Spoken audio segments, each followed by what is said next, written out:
সার্জিস আলম ও হাসনাত আব্দুল্লাহ এত বড় নেতা হয় নাই যে তাদের কাছে ক্ষমা চাইতে হবে, বরং তাদেরকেই আগে প্রকাশ্যে ক্ষমা চাইতে হবে।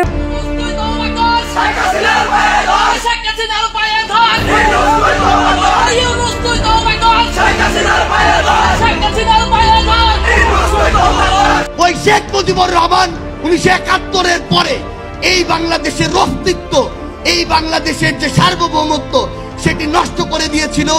এই আমার বঙ্গবন্ধু আমাকে শেখায় ন্যায্যতা, ধর্মনিরপেক্ষতা, আপোষহীনতা আর সাহসিকতা। ওই শেখ মুজিবুর রহমান এই বাংলাদেশের অস্তিত্ব, এই বাংলাদেশের যে সার্বভৌমত্ব সেটি নষ্ট করে দিয়েছিল। পরিশেষে ওপারে অপার অপার স্বপ্নে আমার দিকে, আমাদের দিকে, বাংলাদেশের দিকে চেয়ে থাকা বঙ্গবন্ধুর উদ্দেশ্যে বলতে চাই, ওরা ভেবেছিল তোমাকে হত্যা করলেই হয়ে যাবে সব শেষ। ভাবেনি ওরা বঙ্গবন্ধু মানেই বাংলাদেশ। হ্যাঁ, আমার বঙ্গবন্ধু মানে বাংলাদেশ। যত সমন্বয়ক, বিতর্কিত সমন্বয়ক আছে, এখন আগে চা খাওয়ার বিল দেওয়ার টাকা ছিল না, এখন যারা পাজরো গাড়িতে ঘুরছে, যারা আইফোন কিনছে, এদেরকে চিহ্নিত করে ওই সমস্ত জায়গা থেকে ওদেরকে দূর করতে হবে। সার্জিদ হাসনাত খুব সন্দেহজনক। এমন একটি ভিডিও দেখার পর যে কারো মাথা ঘুরে যেতে পারে, এটাই স্বাভাবিক। এই বৈষম্য বিরোধী ছাত্র আন্দোলনের সমন্বয়কদের নিয়ে দিনে দিনে অভিযোগের তীর সার্জিস ও হাসনাতের দিকেই ছুড়ে দিচ্ছে ছাত্র জনতা। সার্জিদ এরা কিন্তু রক্তের সাথে বেমানি করছে। সার্জিদ হাসানাত হচ্ছে এই আন্দোলনের একটা অংশ, তারা লড়াই সংগ্রাম করেছে, এই পর্যন্ত আমরা মেনে নেই। কিন্তু এখন আপনি দেখেন ভিতরের খবর জানতে গেলে তাহলে তারাও স্বৈরাচার শেখ হাসিনার মতন পাল্টি নিচ্ছেন বলে মন্তব্য করেন ছাত্র জনতা। ছাত্র জনতা আরও বলেন, তাদের একটি সময় চা খাওয়ার টাকা না থাকলেও আজ তারা বিশাল অর্থের মালিক হয়েছে। তাদের সাথে দেখা করতে চাইলে 10 দিন আগে পারমিশন লেটার রেডি করতে হয়। যদি তারা পারমিশন লেটার দেখে মনে করে তাদের সাথে দেখা করা দরকার, তাহলে দেখা করতে পারে। টিউশনি করে সে প্রাইভেট কাজ করতে পারে, এরকম একটা ছেলে আছে, সেটা হচ্ছে হাসনাত। এরকম আরো একটা ছেলে আছে, সে হচ্ছে সার্জিস। এসব দেখার পর ছাত্র জনতা বলছে, তাহলে কি এসব দেখার জন্য আমরা দ্বিতীয়বারের মতো দেশ স্বাধীন করলাম?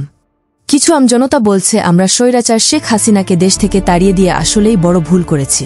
এই যে ছাত্র আন্দোলনের নেতারা, তাদের বিবেকটা আসলে কোথায় গিয়ে দাঁড়াইছে, ক্ষমতার লোভ কি তাদেরকে অন্ধ করে দিল কিনা, সেটা বুঝতে আমার একটু কষ্ট হচ্ছে। তাদের সাথে যোগ হয়েছে এবি পার্টি, তাদের সাথে হচ্ছে নাগরিক কমিটি, চলমান যারা আছে, তারা মিলেমিশে এটা ক্ষমতা ভাগাভাগি, মানে রুটি ভাগাভাগির মতো একটা অবস্থা করতে চাচ্ছে।